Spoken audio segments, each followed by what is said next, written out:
चलिए, good morning. पिछले class में जो विशेषता बता रहे थे, उसका कुछ पोर्शन बताए थे और कुछ बचा हुआ था। इस वीडियो में उसको क्या कर रहे हैं, कंप्लीट कर रहे हैं। इसीलिए अब जो पीछे का विशेषता बताए थे, उसका तो हमें उम्मीद है कि सारा आप लोग रिवीजन कर लिए होइएगा, अच्छे से पढ़ भी लिए होइएगा। बाकी जो बचा हुआ विशेषता है, वो अभी करेंगे। इसमें क्या कह रहा है कि संसदीय संप्रभुता बनाम न्यायिक सर्वोच्चता। क्या कह रहा है? Parliamentary sovereignty versus judicial supremacy. ये क्या है कि भारत में संसद संप्रभु है और न्यायपालिका की सर्वोच्चता भी कायम है। मतलब कि संसद भी संप्रभु है और न्यायपालिका की भी सर्वोच्चता कायम है। अर्थात भारत में संसदीय संप्रभुता और न्यायिक सर्वोच्चता के बीच की स्थिति है। मतलब क्या, संसद की भी संप्रभुता है और न्यायपालिका का भी सर्वोच्चता है, दोनों के बीच का स्थिति है। जबकि ब्रिटेन में संसदीय संप्रभुता है और संयुक्त राज्य में क्या है, न्यायिक सर्वोच्चता। संसदीय संप्रभुता कहाँ पर है, ब्रिटेन में। भारत भी संसदीय क्या संसद की जो परिकल्पना है, संकल्पना है, कहाँ से लिया है, ये ब्रिटेन से लिया है। और न्याय की सर्वोच्चता किस पर है, कहाँ पर है, संयुक्त राज्य America, United state of America में। अगला क्या है, एकल नागरिकता। भारत के नागरिक जो हैं, उसको ऐसा तो कभी नहीं लगा होगा ना कि झारखंड के नागरिक को अलग नागरिकता है, बिहार के नागरिक को अलग नागरिकता है। सारे लोगों के साथ जो नागरिकता का कंसेप्ट है, बिल्कुल एक जैसा है। कैसा है, एक जैसा है। मतलब अलग अलग नहीं है। लेकिन आप यही चले जाइए यूएसए, तो यूएसए में स्टेट का नागरिकता अलग है और जो जो जो यूएसए का है उसका अलग है।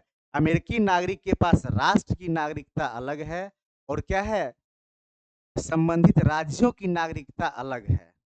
कोई दिक्कत नहीं है।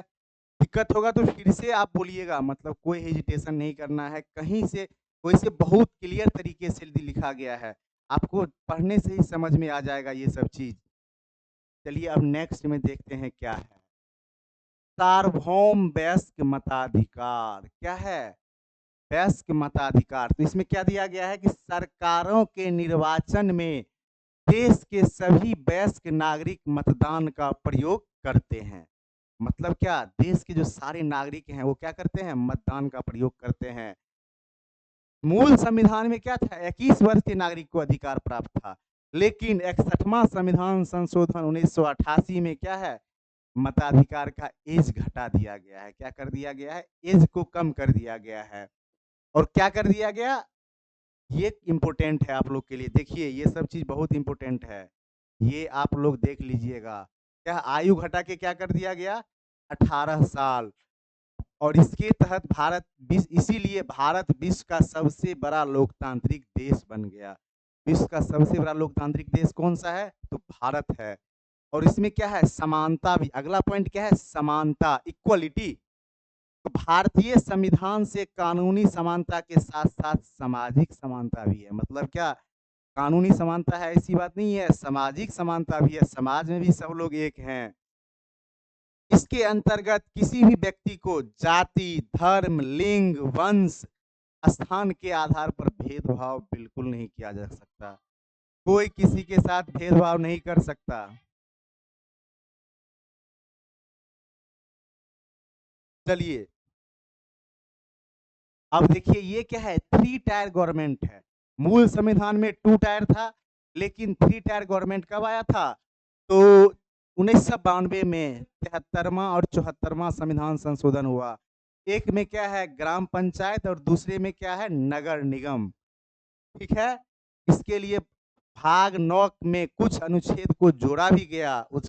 और उसके बाद क्या किया गया, 11वीं और 12वीं अनुसूची बनाया गया। तो आप समझ रहे हैं कि 3 प्रकार की सरकार केंद्र है, 3 स्तर की सरकार है। पहला कौन सा है, केंद्र सरकार। दूसरा कौन सा है, राज्य सरकार। तीसरा क्या है, स्थानीय सरकार, लोकल गवर्नमेंट, जिसमें कि ग्राम पंचायत आ जाता है। समझ रहे हैं ना, आजकल मुखिया के लिए कितना लड़ाई करता है लोग, पद के लिए मुखिया बने। ठीक है, बाकी तो आप समझदार ही हैं, बताने का कोई जरूरत नहीं है। चलिए अगला देखिए, कल्याणकारी राज्य। एस्टेब्लिशमेंट ऑफ वेलफेयर स्टेट, लोक कल्याणकारी राज्य की स्थापना भारतीय संविधान का प्रमुख उद्देश्य है। क्या है?